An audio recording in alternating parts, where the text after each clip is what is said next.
High students आमी Dipanwita madam आगेर दिन आमी क्लास 12 जोन्नो जारा नूतन 12 उठछो तादेर जोन्नो बहिर्जात प्रक्रियार मध्य पुंजित क्षयटा निये आलोचना करेछिलाम एबं संगे तोमादेर समस्त पुंजित क्षयेर जे नोट्सटा सेटाओ प्रोवाइड करा छिलो। आजके जेटा पढ़बो सेटा हच्छे प्रथमे छिलो पुंजित क्षय, तारपरे हिमबाहेर काज, तारपरे कार्स्ट अंचले गठित भूमिरूप। देखो এই নোটসটা আমি আগের ভিডিওতে দিয়ে রেখেছি, তাই যারা তোমরা নতুন 12 উঠছো তারা অবশ্যই চ্যানেলটা সাবস্ক্রাইব করে রাখবে এবং পাশের বেল আইকন প্রেস করে রাখবে যাতে আমি নতুন কোনো ভিডিও আপলোড করার সাথে সাথে তোমাদের কাছে নোটিফিকেশন পৌঁছে যায়। পুরো পুঞ্জিত ক্ষয়ের শ্রেণী বিভাগটা করে দেয়া আছে। আজ আলোচনা করব হিমবাহের কাজ নিয়ে। এটা পুরোটাই পুঞ্জিত ক্ষয়। আজ শুরু করব হিমবাহ। আচ্ছা, প্রথমে ইন্ট্রোডাকশনে যেটা বলছি যে তোমরা নিশ্চয়ই গঙ্গা নদী দেখেছো। গঙ্গা নদীর জল সারা বছর সমানভাবে বয়ে যায়, কিন্তু শুধুমাত্র তো বৃষ্টি হয় বর্ষাকালে। তাহলে সারা বছর জলটা আসে কোথা থেকে? এই জলটা আসে হিমবাহ গলা জল। হিমবাহগুলো জমে কোথায়? পাহাড়ের মাথায়, পাহাড় বলবো না, পর্বতের মাথায়। অর্থাৎ আমরা জানি প্রতি 1000 মিটার উচ্চতা বৃদ্ধির সঙ্গে সঙ্গে উষ্ণতা 6.4 ডিগ্রি সেন্টিগ্রেড করে হ্রাস পায়। এইরকমভাবে পাহাড়গুলো তো অনেকটাই উঁচু, তো পাহাড়ের চূড়ায় বরফ জমে থাকে। সেই বরফ যখন একসঙ্গে একটা বিশালাকার চায়ের আকার নেয় তখন সেটাকে বলছি হিমবাহ। এই হিমবাহগুলো মাধ্যাকর্ষণের টানে ধীরে ধীরে নিচের দিকে নামতে থাকে এবং এই হিমবাহের নিচের অংশ গলে গিয়ে যে জলটা, সেই জলটায় গঙ্গা, সিন্ধু, ব্রহ্মপুত্র এই সমস্ত বরফ গলা জলে পুষ্ট নদীগুলোর জলের উৎস। এখানে সেই কথাগুলোই লেখা আছে। এরপরে আমরা দেখব হিমবাহ কাকে বলে। শীতপ্রধান দেশে ও উচ্চ পার্বত্য অঞ্চলে হিমরেখার উপরে তুষার ক্ষেত্রে দীর্ঘদিন ধরে সঞ্চিত বরফের স্তূপ মাধ্যাকর্ষণ শক্তির প্রভাবে এবং সঞ্চিত বরফের চাপে ভূমির ঢাল বরাবর ধীরে ধীরে নিচের দিকে প্রবাহিত হয়। এই ধীর গতি সম্পন্ন বরফের স্তূপকে হিমবাহ বলে। সুউচ্চ পার্বত্য অঞ্চলে জমে থাকা সব তুষারকেই কিন্তু হিমবাহ বলা হয় না। গতিশীল বিশাল বরফখণ্ডই হিমবাহ। এবং এই হিমবাহের প্রধান যে বৈশিষ্ট্য সেটা হচ্ছে সঞ্চরণশীলতা, যেটা আমরা সংজ্ঞাতে দেখলাম মাধ্যাকর্ষণ শক্তির টানে নিচের দিকে ধীরে ধীরে নামতে থাকে। হিমবাহের উৎপত্তি কিভাবে হয়? দুই মেরু অঞ্চলে, শীতপ্রধান দেশগুলোতে এবং সুউচ্চ পার্বত্য অঞ্চলে প্রবল শৈত্যের কারণে তুষারপাত হলে আলগা তুষারকণা, আলগা তুষারকণাগুলোকে কি বলে? নেভে। আলগা তুষারকণা বা নেভে সৃষ্টি হয়। নেভের উপর পুনরায় তুষারপাত হলে তুষারের ঘনত্ব বাড়তে থাকে এবং ফার্ন তৈরি হয়। এখানে আমরা বেশ কিছু শর্ট কোশ্চেন পেয়ে যাচ্ছি। অর্থাৎ আলগা তুষারকণাকে বলে নেভে। নেভের উপর আবার যখন তুষারপাত হয়, তুষারের ঘনত্ব বাড়ে, তখন তাকে বলে ফার্ন। ফার্ন আরও সংঘবদ্ধ হলে বরফে পরিণত হয় এবং পুনঃশীলীভবনের মাধ্যমে বরফের আয়তন বৃদ্ধি পেয়ে শেষে হিমবাহ বা গ্লেসিয়ার। আগেই বলেছি ইংলিশ টার্মগুলো কিন্তু ভালো করে দেখবে। হিমবাহে পরিণত হয়। হিমবাহের গতিশীলতা। হিমবাহের গতিশীলতার জন্য 4টি প্রভাবক কি কি? চাপ বৃদ্ধি, ক্রমাগত তুষার সঞ্চিত হচ্ছে। এইভাবে তুষার সঞ্চিত হতে হতে উপরের যে বরফ বা তুষারের চাপ, সেই উপরের তুষারের চাপে হিমবাহ গতিশীল হয়। 2 মাধ্যাকর্ষণ শক্তি। গতিশীলতার আমি কারণ বা প্রভাবক বলছি। মাধ্যাকর্ষণ শক্তি, পৃথিবীর মাধ্যাকর্ষণ শক্তির প্রভাবে হিমবাহ নিচের দিকে নামতে চায়।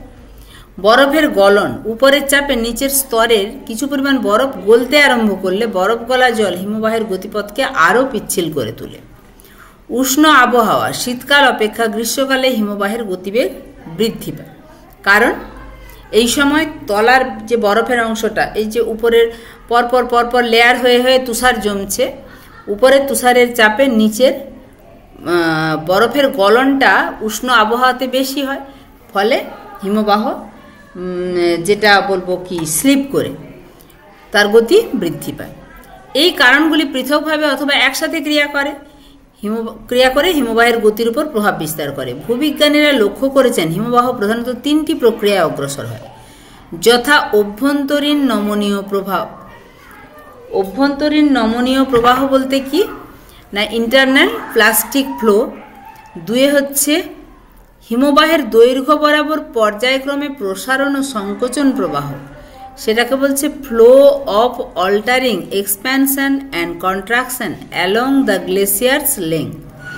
এবং 3 হচ্ছে ভূমির উপর দিয়ে পিছলানো, যেটাকে বলছি স্লাইডিং। এরপরে আমরা আসবো হিমবাহের বৈশিষ্ট্য। হিমবাহের বৈশিষ্ট্য বা ক্যারেক্টারিস্টিক্স অফ গ্লেসিয়ার বা হিমবাহের বৈশিষ্ট্যগুলো দেখব কি গতিবেগ। হিমবাহকে বরফের নদী বলা হলেও হিমবাহের গতি কিন্তু অত্যন্ত ধীর, প্রতিদিন মাত্র কয়েক সেমি থেকে কয়েক মিটার সরে। হিমালয়ের হিমবাহ প্রতিদিন গড়ে 2.5 সেমি থেকে 7.5 সেমি। আল্পসের হিমবাহ গড়ে প্রতিদিন 5.5 সেমি অগ্রসর হয়। বিশ্বের দ্রুততম হিমবাহ, তার নাম হচ্ছে জেকবস ভ্যান, সেটা প্রতিদিন গড়ে 45 মিটার পর্যন্ত সরছে। গতির ধরন, প্রবহমান হিমবাহের পার্শ্বভাগ অপেক্ষা মধ্যভাগ দ্রুত অগ্রসর হয়। হিমবাহটা যখন জিভের মতো নেমে আসছে তখন পাশের চাইতে মাঝের অংশটা দ্রুত নেমে আসছে বা একটু এগিয়ে থাকে। একে দেখতে অনেকটা জিভার মতো, একে স্নাউট বলে। বিস্তার, এই মুহূর্তে পৃথিবীর 10% অঞ্চল হিমবাহ ঢাকা এবং হিমবাহের মোট পরিমাণ 2.90 ঘন কোটি কিমি। হিমবাহের গুরুত্ব, এই যে হিমবাহগুলো আছে এর গুরুত্ব বা হিমবাহগুলো নামছে, এই হিমবাহের গুরুত্ব কি? পৃথিবীর বৃহত্তম সুপেয় জলের সঞ্চয় হিসাবে হিমবাহ সমগ্র পৃথিবীতে প্রায় 71% জলভাগ এবং মাত্র 29% স্থলভাগ। কিন্তু মোট জলভাগের 97.2% জল সাগর মহাসাগরের লবণাক্ত জল, যা পানের অযোগ্য। তাহলে আমরা দেখলাম পুরো পৃথিবীর 70 বা 71 যেটা লেখা আছে প্রায় 70 ভাগ জল, স্থলভাগ মাত্র 29%। এই 71 ভাগ জলের মধ্যে আবার 97.2% হচ্ছে সাগর মহাসাগরের জল, যেটা লবণাক্ত জল বা পানের অযোগ্য, যা পৃথিবীর সমগ্র জীবকুলের প্রাণের উৎস। সমগ্র জীবকুলের প্রাণের উৎস কোনটা না মাত্র 2.8% জল, সাগর মহাসাগরের জল বাদে বাকি মিষ্টি জল যেটা। এই পানের যোগ্য জলের মধ্যে ভৌম জল আছে 0.625%, ভূপৃষ্ঠীয় জল আছে 0.0171%, বায়ুমণ্ডলের জল আছে 0.001% এবং 2 মেরু ও সুউচ্চ পার্বত্য অঞ্চলে জমা হিমবাহ ও বরফরূপে অবস্থান করছে 2.15%। অর্থাৎ পেয় জলের অর্ধেকেরও বেশি জলের উৎস এই হিমবাহগুলি। এদের মধ্যে সুউচ্চ পার্বত্য অঞ্চলে, হ্যাঁ আয় আয় আয় কে নিজে, এদের মধ্যে সুউচ্চ পার্বত্য অঞ্চলে উচ্চ অক্ষাংশে অবস্থিত। এটা নিয়ে যা, এটা নিয়ে যা, এটা নিয়ে যা, খেয়ে নিয়ে আমাকে ফেরত দিয়ে যাবি না। তো ও ইয়ে নেই, তুই নিয়ে যা, তো তুই নিয়ে যা না, তুই আগে নিয়ে যা, আমি ভিডিওতে আছি, নিয়ে যা। তাহলে যেটুকু জল পানের যোগ্য তার মধ্যে ভৌম জল দেখো মাত্র 0.625, ভূপৃষ্ঠের জল 0.171, বায়ুমণ্ডলের জল 0.001%, 2 মেরু ও সুউচ্চ পার্বত্য অঞ্চলে জমা হিমবাহ ও বরফরূপে অবস্থান করছে 2.15%। অর্থাৎ পেয় জলের অর্ধেকেরও বেশি জলের উৎস এই হিমবাহগুলি। এদের মধ্যে সুউচ্চ পার্বত্য অঞ্চলে উচ্চ অক্ষাংশে অবস্থিত দেশগুলি ও 2 মেরু অঞ্চলে সর্বাধিক হিমবাহের সঞ্চয় দেখা যায়। এই বরফ গলে গেলে সমুদ্রের জলতল কয়েক মিটার বৃদ্ধি পাবে।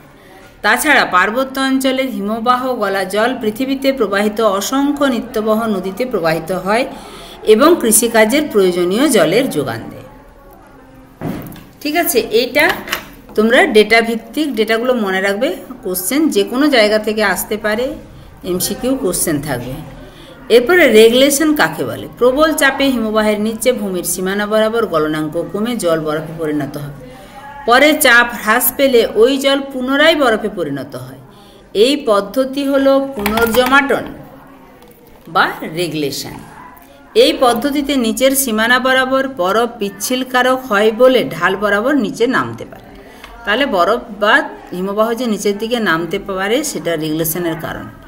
সংজ্ঞাটা তোমরা স্ক্রিনশট নিয়ে পরে লিখে নেবে। এরপরে আমরা দেখব হিমরেখা কাকে বলে।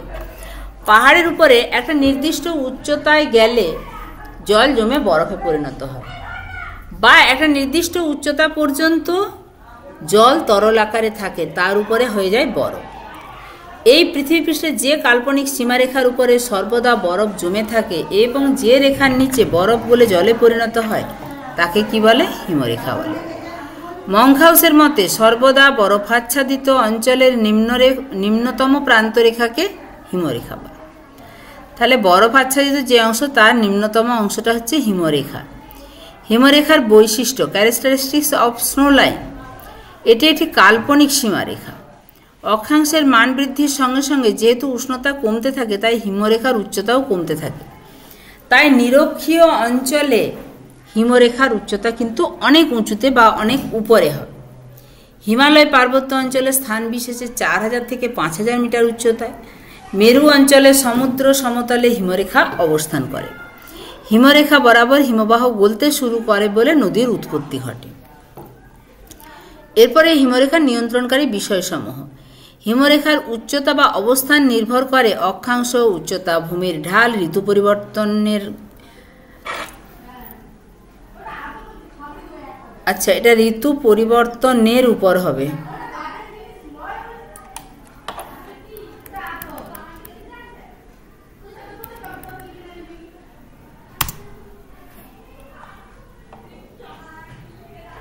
এটা দন্তের নয় একার করে দিতে হবে, ঋতু পরিবর্তনের উপর। উদাহরণ, নিরক্ষীয় অঞ্চলে হিমরেখার অবস্থান গড়ে কত? 5500 মিটার। হিমরেখাকে আবার দুভাগে ভাগ করা যায়। স্থায়ী হিমরেখা, পার্মানেন্ট স্লো লাইন, যে হিমরেখার উপরে স্থায়ীভাবে হিমবাহ জমে থাকে তাকে স্থায়ী হিমরেখা বলা হয়। সাধারণভাবে হিমরেখা বলতে স্থায়ী হিমরেখাকেই বোঝায়। অস্থায়ী হিমরেখা বা শীতকালীন হিমরেখা, temporary or winter snow line. শীতকালে উষ্ণতা হ্রাস পেলে হিমরেখার উচ্চতা হ্রাস পায়, আবার গ্রীষ্মকালে উষ্ণতা বৃদ্ধি পেলে হিমরেখার উচ্চতা বৃদ্ধি পায়। এরকম ক্ষেত্রে শীতকালের হিমরেখাকে অস্থায়ী হিমরেখা বলে। আমি এখানে কিছু বানান আছে যেগুলো একটু কারেকশন করে নিই।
না, এটা সেম ডগস মনে হচ্ছে না।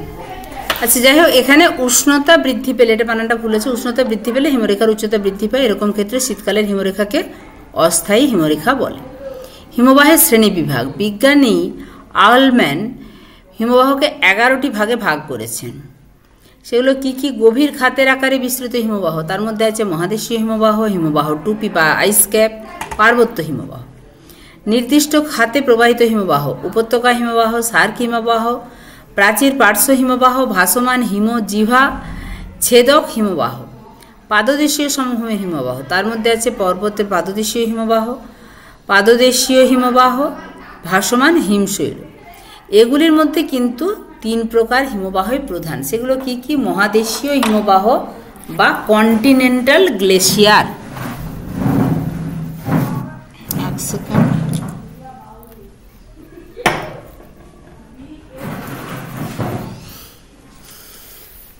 কন্টিনেন্টাল গ্লেশিয়ারের সংজ্ঞা কি? উচ্চ অক্ষাংশে মহাদেশব্যাপী বিশালাকারে অবস্থিত বরফের স্তূপকে মহাদেশীয় হিমবাহ বলে। দেখো, আমাদের এখানে চারপাশে মহাদেশের অভ্যন্তরে কিন্তু হিমবাহ দেখতে পাই না। তাহলে মহাদেশীয় হিমবাহ মহাদেশের অভ্যন্তরে বিশাল আকারে অবস্থান করছে, তার মানে বুঝতে হবে সেই অঞ্চলটা কোথায় অবস্থিত, উচ্চ অক্ষাংশে, যেখানে সূর্যকিরণ সেভাবে পড়ে না বলে তাপমাত্রা খুব কম। তবেই মহাদেশের অভ্যন্তরে বিশাল আকারে হিমবাহ অবস্থান করতে পারবে। দেখো, এই যে উচ্চ অক্ষাংশের কথাটা বলছিলাম, পৃথিবীর মোট মহাদেশীয় হিমবাহের 85% অ্যান্টার্কটিকা, 11% গ্রিনল্যান্ডে, 4% আইসল্যান্ডে ও বিভিন্ন দ্বীপপুঞ্জে সঞ্চিত আছে। এই যে জায়গাগুলোর কথা বললাম প্রত্যেকটাই কিন্তু উচ্চ অক্ষাংশে। এই হিমবাহের আয়তন ও গভীরতা খুব বেশি। হিমবাহের গভীরতা মধ্যভাগে বেশি এবং প্রান্তভাগে কম, অর্থাৎ দেখতে অনেকটা গম্বুজের মতো। এই হিমবাহের প্রান্তদেশে নুনাটাক্স কাকে বলে না, বরফমুক্ত পর্বত শৃঙ্গ। কোনো পর্বতের চূড়ায় বরফ জমে আছে কিন্তু শৃঙ্গটা বরফমুক্ত থাকলে তাকে বলে নুনাটাক্স। এই হিমবাহের প্রান্তদেশে নুনাটাক্স শৃঙ্গ দেখা যায়। মহাদেশীয় হিমবাহ থেকে হিমশৈল সৃষ্টি হয়। উদাহরণ: অ্যান্টার্কটিকা, গ্রিনল্যান্ড ও আইসল্যান্ডের হিমবাহ। পৃথিবীর বৃহত্তম মহাদেশীয় হিমবাহের উদাহরণ হচ্ছে অ্যান্টার্কটিকার ল্যাম্বার্ট।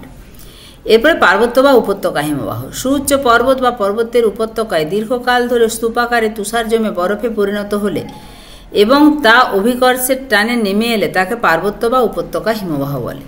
একে আল্পীয় হিমবাহও বলে। অবস্থান: হিমালয়, রকি, আন্দিজ প্রভৃতি পার্বত্য অঞ্চলে এই হিমবাহ দেখা যায়।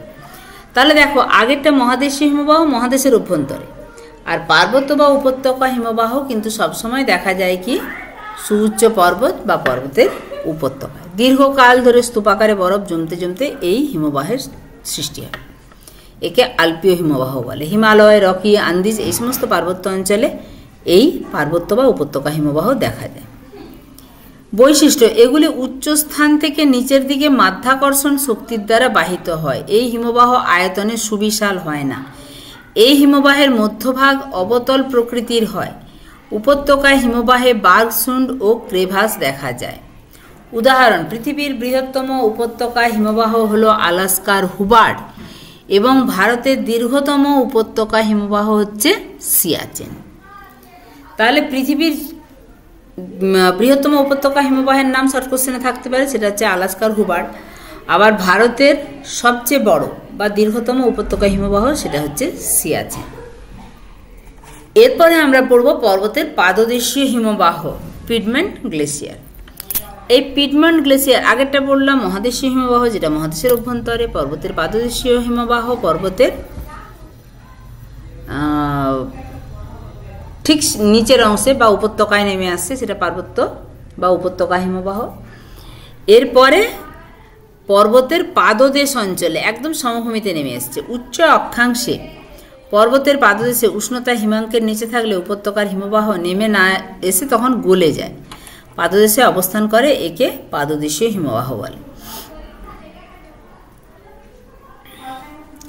আচ্ছা, এই যে গলে যাওয়ার ঠিক আগের মুহূর্তে পাদদেশে অবস্থান, যদি পর্বতের পাদদেশ অঞ্চলে সেই রকম ঠান্ডা থাকে, সেটা কোথায় হবে? মূলত উচ্চ অক্ষাংশে। যেমন আমাদের গঙ্গা নদী যখন এসে হরিদ্বারে মধ্যগতি শুরু হচ্ছে, সেখানে কিন্তু হিমবাহ আকারে থাকে না। কেন না? এখানে উষ্ণতা বেশি বা হিমাঙ্কের চেয়ে অনেকটাই বেশি বলে এখানে কিন্তু গলে জল হয়ে যায়। উচ্চ অক্ষাংশের ক্ষেত্রে এটা হয় যে পর্বতের পাদদেশ অঞ্চলেও হিমবাহ জমে থাকে। উপত্যকার হিমবাহ নেমে এসে না গলে পাদদেশে অবস্থান করে, তখন তাকে পাদদেশীয় হিমবাহ বলে। বিস্তার: প্রায় সমুদ্রতল বরাবর, এমনকি উপকূলেও বিস্তৃত রয়েছে। বর্তমানে আলাস্কা, গ্রিনল্যান্ড, অ্যান্টার্কটিকায় অতি শীতল মেরু সন্নিহিত অঞ্চলে এই হিমবাহ দেখা যায়। তাহলে এই হিমবাহগুলো পর্বতের পাদদেশ অঞ্চল পর্যন্ত নেমে আসতে পেরেছে, তার কারণটা হচ্ছে উচ্চ অক্ষাংশে অবস্থিত। একাধিক উপত্যকা হিমবাহ মিলিত হয়ে পাদদেশীয় হিমবাহের সৃষ্টি হয়। যেটা বলছিলাম পার্বত্য বা উপত্যকা হিমবাহ, সেটাই আরেকটু নিচে নেমে এসে পাদদেশীয় হিমবাহের সৃষ্টি করেছে। এই হিমবাহ দেখতে অনেকটা নদীর বদ্বীপের মতো। এই হিমবাহের অগ্রভাগকে লোব বলে। আলাস্কার মালাস্পিনা পৃথিবীর বৃহত্তম পাদদেশীয় হিমবাহ। এবারে আমরা জানবো নুনাটাক কাকে বলে। মহাদেশীয় হিমবাহের মধ্যে বরফমুক্ত যে সকল উচ্চ ভূমিভাগ দেখা যায় তাদের এস্কিমো ভাষায় নুনাটাক বলে।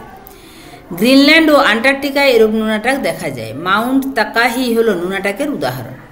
ক্ষুদ্রায়তনের মহাদেশীয় হিমবাহকে আইস ক্যাপ বা গ্লেসিয়ার ক্যাপ বলা হয়। আইসল্যান্ডে এগুলিকে ইয়কুল বলা হয়। ভাতনাইকুল হল সর্ববৃহৎ কুল। এরপরে পড়ব হিমরেখা, স্নো লাইন। আচ্ছা, হিমরেখাটা বোধহয় আগে একবার বলে এলাম।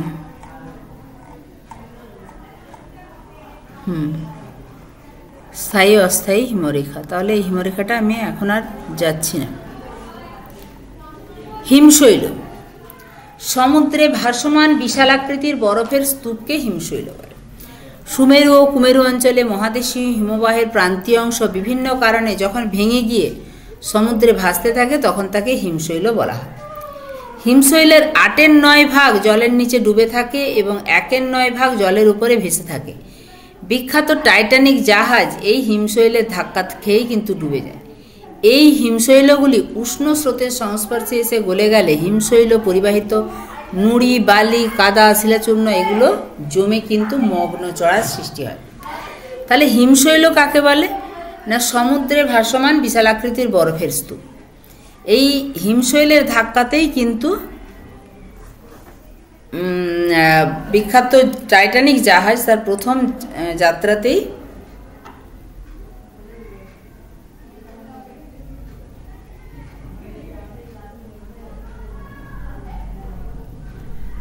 যাত্রাতেই তার সলিল সমাধি ঘটেছে। আচ্ছা, এরপর পড়ো ক্রেভাস। খাড়া ঢাল বিশিষ্ট পার্বত্য উপত্যকার মধ্য দিয়ে নামার সময় হিমবাহের বিভিন্ন অংশের মধ্যে প্রবাহের গতির পার্থক্য ঘটলে হিমবাহের উপর বড় বড় সমান্তরাল ও আড়াআড়ি ফাটলের সৃষ্টি হয়ে থাকে, যাকে ক্রেভাস বা হিমদরি বলা হয়। ক্রেভাস দু রকমের দেখা যায়, আড়াআড়ি ও অনুদৈর্ঘ্য। আড়াআড়ি ক্রেভাস বা ট্রান্সভার্স ক্রেভাস এবং অনুদৈর্ঘ্য ক্রেভাস বা লঙ্গিটিউডিনাল ক্রেভাস পরস্পরকে ছেদ করলে হিমমিনার সৃষ্টি হয়। বার্গসুন্ড উচ্চ পার্বত্য অঞ্চল থেকে পার্বত্য উপত্যকার মধ্য দিয়ে ঢাল বরাবর নিচে নামার সময় বরফে ঢাকা পর্বতের গায়ে এবং হিমবাহের মধ্যে যে ফাটল সৃষ্টি হয় যা তলা পর্যন্ত বিস্তৃত থাকে তাকে জার্মান ভাষায় বার্গসুন্ড, ফরাসি ভাষায় রিমায়ে বলা হয়। ক্রিভাস ও বার্গসুন্ডগুলি, এখানেও বানান ভুল আছে, দেখে নেবে। বার্গসুন্ড গ্রীষ্মকালে প্রকট হলে অন্যান্য সময় আলগা তুষারপাত থাকে যা পর্বতারোহীদের কাছে মৃত্যু ফাঁদ রূপে পরিগণিত হয়। পর্বত আরোহণের সময় পর্বতারোহীরা বুঝতে না পেরে ক্রিভাসে পড়ে গিয়ে আহত হন বা প্রাণ হারান। তাদের যাত্রাপথে এই ক্রিভাস পার হওয়ার জন্য দড়ি বা ল্যাডারের সাহায্য নিতে হয়। ল্যাডার থেকেও পড়েও কিন্তু অনেকে প্রাণ হারান। তাছাড়া পর্বত আরোহণের সময় বরফের চাঁই ধসে বা হিমানি সম্প্রপাতের ফলেও বহু পর্বতারোহী প্রাণ হারান। এরপরে দেখব হিমানি সম্প্রপাত কাকে বলে। সুউচ্চ পার্বত্য অঞ্চলে ঢালের পার্থক্যের কারণে যখন ভূমিকম্প, বিস্ফোরণ বা অন্যান্য কারণে চলন্ত হিমবাহ থেকে একটা বিরাট আকারের বরফের স্তূপ ভেঙে নিচে পড়ে গেল, এটা ভেঙে হবে বানানটা, দ্রুত নিচে এসে পড়ে, একে হিমানি সম্প্রপাত বলা হয়। এর ফলে অনেক সময় ব্যাপক ক্ষয়ক্ষতি হয়। সম্প্রতি নেপালে 2015 সালে মে মাসে ভূমিকম্পের সময় এভারেস্টের বেস ক্যাম্পে অনেক পর্বতারোহী হিমানি সম্প্রপাতের ফলে নিহত হন। এরপরে যেগুলো পড়ালাম সেখান থেকে কিছু শর্ট কোশ্চেন। বিশ্বের দীর্ঘতম মহাদেশীয় হিমবাহ, এটা হচ্ছে ল্যাম্বার্ট, অ্যান্টার্কটিকায় অবস্থিত। বিশ্বের দ্রুততম উপত্যকা হিমবাহ, এটা হচ্ছে হুবার্ট। বিশ্বের দ্রুততম হিমবাহ কুয়ারেক। বিশ্বের বৃহত্তম পর্বতের পাদদেশীয় হিমবাহ মালাস্পিনা। ভারতের বৃহত্তম হিমবাহ সেটা হচ্ছে সিয়াচেন, কারাকোরাম পর্বতে অবস্থিত। ভারতের অন্যান্য হিমবাহগুলোর মধ্যে হচ্ছে কারাকোরাম পর্বতের বল্ডারো, বিয়াফো, হিসবার রিমো, বিয়াফো হবে। হিমবাহের কাজ হিমবাহ নদীর মতো ক্ষয়, বহন এবং সঞ্চয় করে। ক্ষয় ইরোশন, পরিবহন ট্রান্সপোর্টেশন, সঞ্চয় ডিপোজিশন। এই কাজের দ্বারা হিমবাহ ভূপৃষ্ঠের বৈচিত্র্যপূর্ণ ভূমিরূপ সৃষ্টি করে। তবে উঁচু পার্বত্য অঞ্চলে হিমবাহ মূলত ক্ষয়কার্য, বহন এবং নিম্নভূমিতে সঞ্চয় কাজ। এখানে ক্ষয়কাজ, বহন একসাথে হয়, আর নিম্নভূমিতে যখন হিমবাহটা গলে যাচ্ছে তখন একসাথে সব সঞ্চয় করে দিচ্ছে। ক্ষয় সাধন, হিমবাহ প্রধানত দুটি পদ্ধতিতে ক্ষয়কার্য সম্পাদন করে। উৎপাটন বা প্লাকিং। উৎপাটন ক্রিয়া হলো হিমবাহের গতিপথে পর্বতগাত্র থেকে পাথরের টুকরোর বিচ্ছিন্নকরণ। পর্বতগাত্রে ফাটলের মধ্য দিয়ে জল প্রবেশ করলে শৈত্যের কারণে জল জমে বরফে পরিণত হয় এবং আয়তনে বেড়ে যায়, ফলে ফাটলের গায়ে অতিরিক্ত চাপ সৃষ্টি করে। এই চাপে পাথরগুলি আলগা হয়ে যায়। এরপর প্রবহমান হিমবাহের চাপে পাথরের আলগার টুকরোগুলো সহজেই পর্বতগাত্র থেকে আলাদা হয়ে হিমবাহের সাথে বাহিত হয়, একে উৎপাটন বলে। আরও সংক্ষেপে বলতে গেলে হিমবাহ যখন নিচের দিকে নামছে তখন তার উপত্যকা থেকে কিছু পাথর উপড়ে বা খুলে নিয়ে চলে আসে, এটাকেই বলা হয় উৎপাটন বা প্লাকিং। মনে করতে সুবিধা হবে, ভ্রু প্লাক করে, প্লাক উপড়ানো, এটা হচ্ছে পাথরকে খুলে নিয়ে আসা বা উপড়ানো। অবঘর্ষ হিমবাহের প্রবাহপথে হিমবাহের তলদেশে থাকা শিলাখণ্ড, নুড়ি ইত্যাদি চলমান হিমবাহের সঙ্গে সামনে এগোনোর সময় ঘর্ষণের ফলে পর্বতে আঁচড় কাটার ন্যায় দাগের সৃষ্টি করে এবং পাথরখণ্ডগুলি ক্রমশ মসৃণ হতে থাকে, একে অবঘর্ষ প্রক্রিয়া বলে। হিমবাহের ক্ষয়কার্য নির্ভর করে হিমবাহের গতিবেগ, হিমবাহের আয়তন বা পুরুত্ব, গতিপথের ঢাল, হিমবাহের স্থায়িত্ব, শিলার প্রকৃতি ইত্যাদির উপর। বহন উৎপাটন ক্রিয়ায় উৎপন্ন বিভিন্ন ধরনের নুড়িবালি, পাথর, কাঁকর ইত্যাদি হিমবাহের সাথে হিমবাহের গতিপথ ধরে এগিয়ে চলে, একেই হিমবাহের বহন কাজ বলে। সঞ্চয় তাহলে কি? সঞ্চয়টা হিমবাহ সব একসাথে করে। হিমরেখার নিচে নেমে এলে হিমবাহ ক্রমে গলতে শুরু করে, ফলে হিমবাহের সাথে পরিবাহিত পদার্থসমূহ এবং হিমবাহ অভ্যন্তরস্থ পদার্থসমূহ গতিপথের বিভিন্ন স্থানে নিজেদের আকার ও আয়তন অনুসারে সঞ্চিত হয়ে থাকে। এরপরে আমরা নদী এবং হিমবাহের কাজের তুলনামূলক আলোচনা করব এই পয়েন্টগুলোর ভিত্তিতে। এই কোন কোন পয়েন্ট? নদীর কাজ কোথায় দেখা যায়? অবস্থান। হিমবাহের কাজ কোথায় দেখা যায়? পরের পয়েন্ট, গতিপথ। নদী চলার পথে বাধা পেলে এঁকে বেঁকে, হিমবাহ কিন্তু চলার পথে যা বাধা পাবে ক্ষয় করে এগিয়ে চলে। অবস্থান, এখানে ক্ষয়িত পদার্থ। আচ্ছা, অবস্থান এসে গেছে কেন?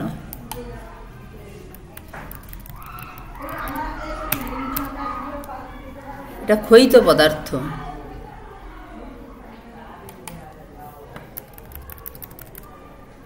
এটা গতিপথ। ক্ষয়িত পদার্থতে কি আছে? নদীর দ্বারা ক্ষয়িত পদার্থগুলি গোলাকার মসৃণ হয়, হিমবাহের ক্ষেত্রে হিমবাহ দ্বারা ক্ষয়িত পদার্থগুলো কোণাকৃতি হয়। অবস্থান,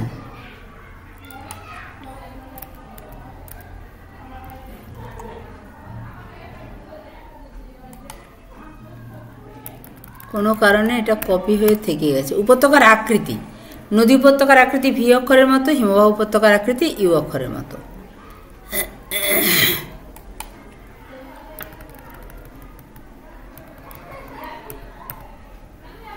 উৎপন্ন ভূমিরূপ, নদীর ক্ষয়কাজের ফলে গিরিখাত, ক্যানিয়ন, জলপ্রপাত এবং সঞ্চয়ের ফলে প্লাবনভূমি, স্বাভাবিক বাঁধ, চড়া ইত্যাদি সৃষ্টি হয়। হিমবাহের ক্ষয়কার্যের ফলে সার, ক্যারেট, পিরামিড চূড়া, রসমতানা ইত্যাদি এবং সঞ্চয় কার্যের ফলে গ্রাবরেখা, বোল্ডারকে, ড্রামলেন, কেম ইত্যাদি গঠিত হয়। এর পরের ক্লাসে আমি হিমবাহের কাজের ফলে সৃষ্ট ভূমিরূপগুলো নিয়ে আলোচনা করব।